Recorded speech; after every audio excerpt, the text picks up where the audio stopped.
오늘의 양식, 오늘 말씀은 역대하 33장 10절입니다. 역대하 33장 10절로 16절 말씀인데요. 구약성경 703페이지에 있습니다.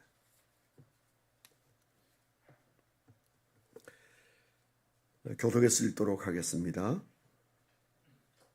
역대하 33장 10절 여호와께서 므낫세와 그의 백성에게 이르셨으나 그들이 듣지 아니하므로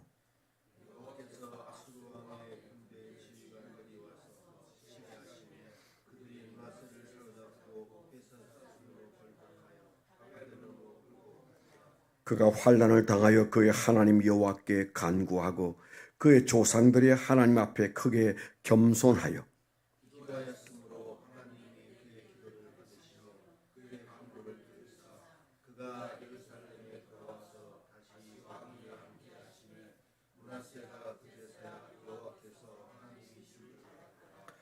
그 후에 다윗성 밖 기혼 서쪽 골짜기 안에 외성을 쌓되 어문 어귀까지 이르러 오벨을 둘러 매우 높이 쌓고 또 유다 모든 견고한 성읍에 군대 지휘관을 두며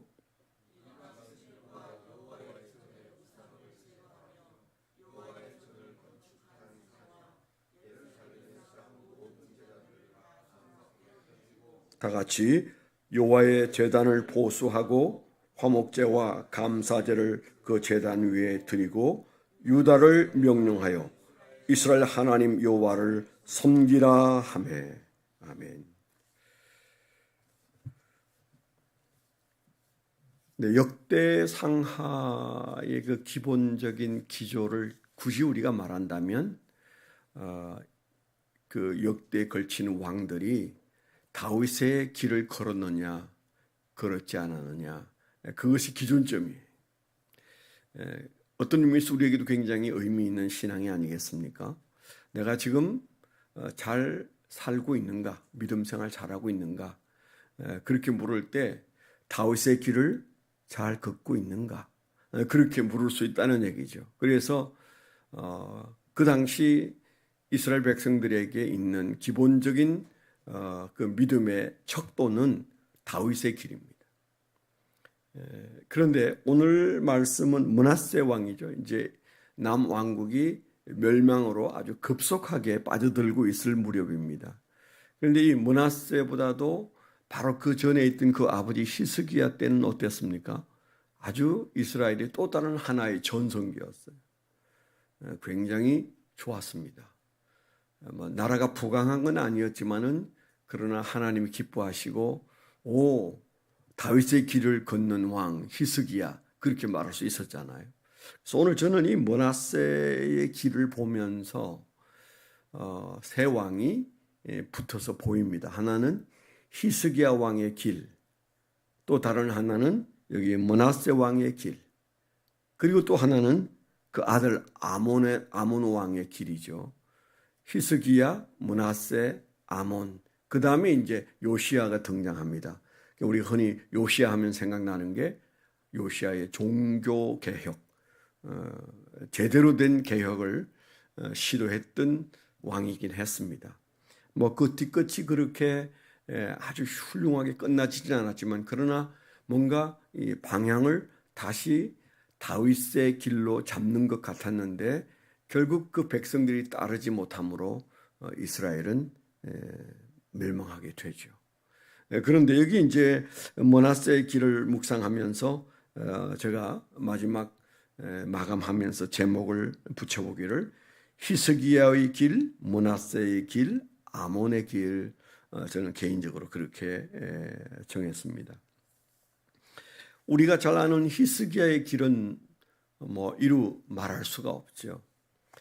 그도 참 어려움 가운데 하나님께서 그 생명을 다시 살려주시는 은혜도 입었지만, 그는 그 이전부터 굉장히 하나님을 경외하는 그런 사람이고, 죽을 때도 그는 하나님 앞에서 많은 사람들의 사랑과 칭송을 받고 죽었죠.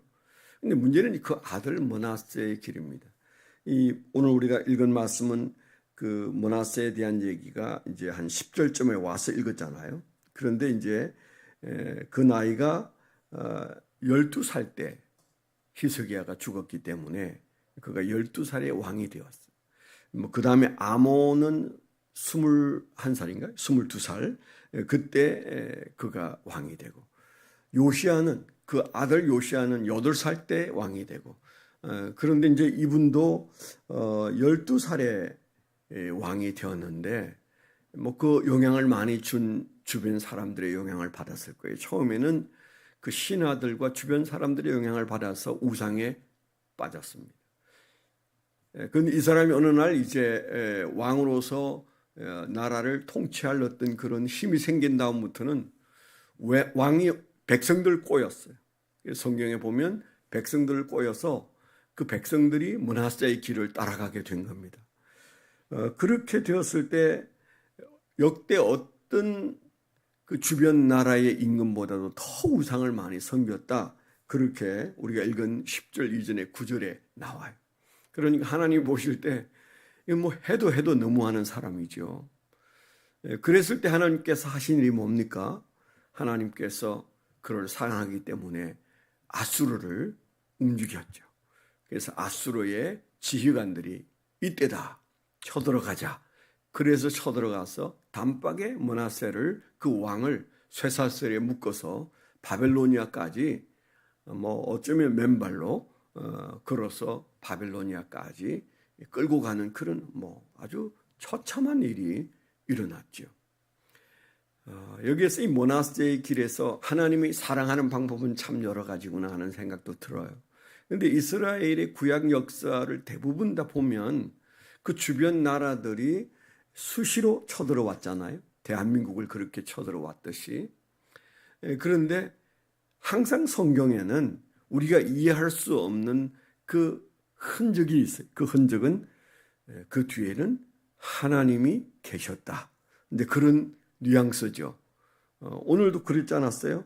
여호와께서 므낫세와 그의 백성에게 이르셨으나 말씀하셨지만은 그들이 듣지 아니함으로 여호와께서 아수르 왕의 군대 지휘관들이 와서 치게 하심에 뭐뭐 함으로 하나님이 뭐뭐 하심에 끌고 갔다. 그 얘기잖아요.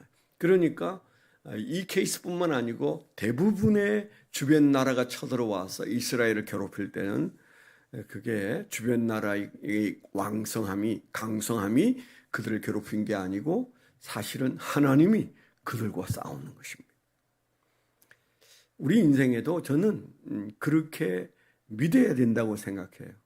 우리 앞에 있는 모든 문제 중에 대부분은, 다는 아니겠습니다. 그러나 대부분은 하나님과 우리 사이에 있는 argue예요. 하나님과 우리 사이에 있는 논쟁, 하나님과 우리 사이에 있는 싸움이에요. 하나님이 우리에게 싸움을 거신다. 왜요? 사랑하시기 때문에. 여러분, 누구하고 제일 많이 싸우셨어요? 살아오면서 누구하고 제일 많이 싸워요? 부부 사이에 제일 많이 싸우죠? 그래도 이렇게 붙어 앉아 있잖아요. 늘 붙어서 제일 많이 싸우는 대상이 부부입니다. 그 다음 많이 싸우는 대상이 누굽니까? 그 다음이 부모 자식 사이입니다. 그 다음이 형제 사이입니다. 그리고 아마 많이 마음을 시끄럽게 하는 대상이 교회 공동체일 거예요.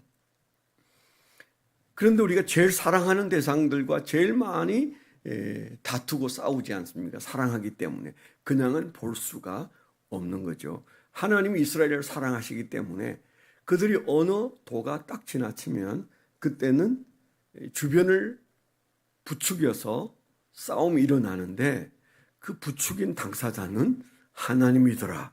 성경에 도처에 그런 말씀이 아예 그냥 믿어버려야 돼. 우리가 부딪히는 많은 문제들 뒤에는 하나님이 계시다. 그래야 이제 이 문제가 풀릴 거 아니에요. 뒤에서 누가 조종하는지를 알아야 되잖아요. 모든 분쟁에는 전면에 나서는 이가 있고 뒤에서 부추기는 이가 있어서 일어나는 일입니다. 그래서 저도 이렇게 우리 교회의 현재 상황들을 보면 전면에 나서 있는 문제가 있고 그 뒤에 부추기는 사람들이 있고, 그런데 지금은 뭐가 보여요? 그 뒤에 계신 하나님이 보여요. 그 뒤에 계신 하나님이 보여요. 이스라엘이 그 하나님을 봤어야 됩니다. 그런데 그들이 못 보는 사이에 우리가 지금 보고 있잖아요. 여호와께서 하나님의 말씀을 듣지 아니함으로 아수르의 지휘관들을 움직여 이스라엘을 치게 하심에 므낫세가 쇠사슬에 묶여 끌려갔더라. 이게 이제 므낫세의 길에서 우리가 보아야 할, 우리가 참 중요하게 여겨야 할 부분이라는 생각이 듭니다. 그가 끌려가서 고초를 당하면서 드디어 그 고통 중에 하나님을 찾기 시작하죠. 기도가 나오기 시작합니다. 아마 하나님이 내가 여기까지 너를 데려오지 않으면 너가 나를 찾을 일이 없다. 아마 그렇게 여기셔서 그렇게 하셨을 거예요. 그런데 그가 분명 우리가 읽은 성경에 환난을 당하여 그의 하나님 여호와께 간구하고, 우리 모습과 비슷하잖아요. 환난을 당하니까 기도할 마음이 생겼어요. 악당 같았던 므낫세가 하나님 앞에 기도하고, 그 다음에 하나님 앞에 크게 겸손해졌다 그랬어요. 진정한 회개는 반드시 그 결과가 우리 눈으로도 확인할 수 있도록 드러나게 돼 있어요. 그게 뭡니까? 진정한 회개의 기도는 크게 겸손한 모습을 보여주는 거죠. 우리가 이건 100%입니다. 저와 여러분들도 하나님 앞에 정말 크게 회개하면 그냥 보여요. 그의 그 겸손이 보입니다. 하나님 앞에서, 사람 앞에서 겸손한 모습이 보이게 되어 있어요. 복잡한 게 아니에요. 오늘 우리가 이 장면에서도 하나님 앞에 있는 하나님의 백성들이 회개하고 돌이키면 그 다음에 크게 겸손해지더라. 그렇게 기도하고 있어요. 그렇게 말씀하고 있어요. 그 다음에 그가 한 기도를 하나님은 뭐예요? 응답하셨다. 그렇게 되어 있죠. 하나님이 응답하셨어요. 그 하나님의 응답으로 그는 다시 울며 갔던 그 길을, 쇠사슬에 묶여서 끌려갔던 그 길을 돌아와서 왕이 되었어요. 그 이후부터 그는 성벽을 튼튼히 세운 다음에 하나님이 기뻐하시는 성전을 수축하고, 그리고 제사를 살려내는 그런 역사가 일어났어요. 이스라엘 백성들이 다 그 말씀에 순종한 건 아니지만 백성들에게 이제 하나님과 하면 제사를 드려야 된다 그랬더니, 우리가 읽은 말씀이 16절인데 17절에 보면 백성들이 다 따랐어요. 그런데 이방신에게 제사 드리려고 했던 산당에서 하나님을 예배드리기는 하더라. 아직 불씨가 다 없어지지는 않았어요. 그렇지만 여튼 왕이 할 수 있는 최선을 다해서 그 나라가 하나님께로 돌아온 사건이 므낫세의 길입니다.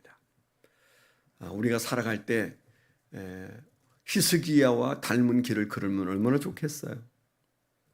그러나 적어도 우리는 므낫세의 길은 마음속에 꼭 품고 살아야 합니다. 회개하면 겸손해지고, 겸손해져서 하는 기도는 다시 그 왕위로 회복해 주시는 하나님. 아멘. 근데 이제 그 다음에 악순환이 또 와요.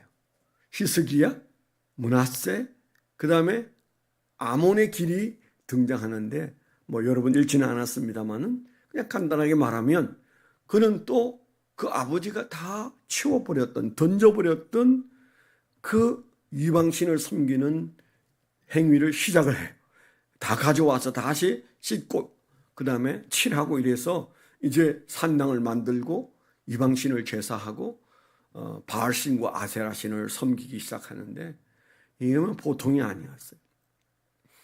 그렇게 하다가 그가 2년 만에 살해를 당하죠. 그래서 유다 왕 중에 많지 않은데, 북왕국에는 왕들이 살해당하는 경우가 많아요. 그런데 남왕국에는 많지 않은데 바로 그 아몬이 그렇게 해서 2년 왕노릇하고 죽었습니다. 그 뒤에 8살 된 요시야가 등장을 해서 그가 나중에 종교개혁을 하죠. 그러니까 역대 상하의 기본적인 정신은 다윗의 길이라고 그랬어요. 우리 신앙에 다윗 왕처럼 살았으면 좋겠다. 다윗의 길이 딱 있어야 돼. 그 다음에 그 다윗의 길에 우리가 근접한 사람 히스기야를 보고, 그와 정반대 역행을 했던 므낫세가 돌이켜 겸손해졌던 말씀이 나오고, 그 아버지를 보고 배웠어야 되는 아몬은 아버지의 처음 길을 걷고는 돌이키지 않으니까 하나님이 그를 2년 만에 죽게 했다. 그런 말씀이잖아요. 오늘 이 신앙의 반전, 므낫세의 신앙의 반전은 참 우리 마음에 그나마 우리에게 위로가 되기도 하고, 저렇게는 살아야 된다. 최소한 저렇게는 살아야 된다. 내가 서 있는 곳이 아몬의 길이 아니라면 므낫세의 길인가? 그러나 히스기야를 넘어서 다윗까지 가야 한다. 그런 열심을 가지고 오늘 하루를 살면 오늘 하루는 우리의 걸음이 다윗의 길이 될 줄 믿습니다. 기도하겠습니다.